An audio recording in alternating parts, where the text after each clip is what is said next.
Belgium will transfer its F-16 fighter jets to Ukraine. This was announced by the country's Minister of Defense, Theo Franken. He noted that the planes will only be handed over after Belgium receives and puts into operation its new F-35 aircraft. We continue to receive deliveries according to schedule. The first 3 F-35s have already arrived. Now they need to become operational. I think this will take a year or a year and a half. Once we achieve operational capability, we will be able to transfer our F-16s to Ukraine. According to the Belgian Minister of Defense, the process of deploying the F-35 is a very important phase for the Belgian Air Force and is directly linked to the transfer of aircraft to Ukraine. This is a very important phase. I always explain this to the Ukrainians. As soon as we are able, we will transfer them. But don't forget that our country has defensive counter-air capabilities and plays an important role in NATO's nuclear deterrence policy. This is the cornerstone of our doctrine. Ukraine received its first F-16s in the summer of 2024. On October 12th, the Institute for the Study of War reported that a Ukrainian F-16 was able to shoot down a Russian Su-34 fighter for the first time. A Ukrainian F-16 pilot also set a record for missile kills, shooting down 6 cruise missiles in a single sortie in December 2024. Meanwhile, it became known that the armed forces of Ukraine will receive American AH-1Z Viper attack helicopters and UH-1Y Venom transport helicopters. This was reported by Defense Express, citing insider information.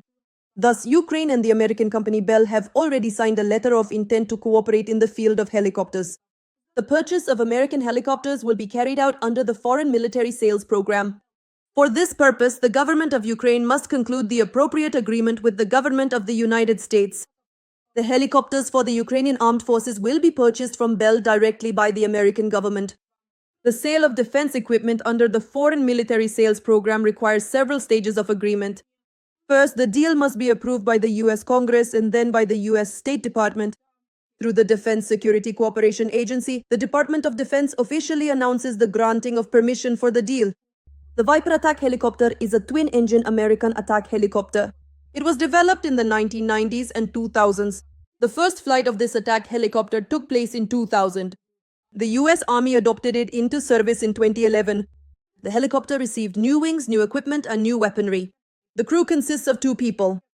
Its maximum speed reaches 287 kilometers per hour. The combat radius is over 200 kilometers. The maximum flight ceiling is about 6,000 kilometers. The flight duration is over 3 hours. On October 22nd, Ukraine and Sweden signed a memorandum of intent to purchase about 150 new Gripen fighter jets for Ukraine.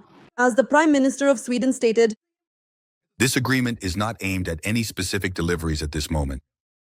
About 100 to 150 Gripen fighters of the E-series, which are just now beginning to be produced. This will allow Ukraine to build a very serious air force. This is the beginning of a long journey of 10 to 15 years. Ukrainian leader Volodymyr Zelensky stated that Ukraine continues to train pilots for the Swedish Gripens. Next year should mark the beginning of the use of these aircraft.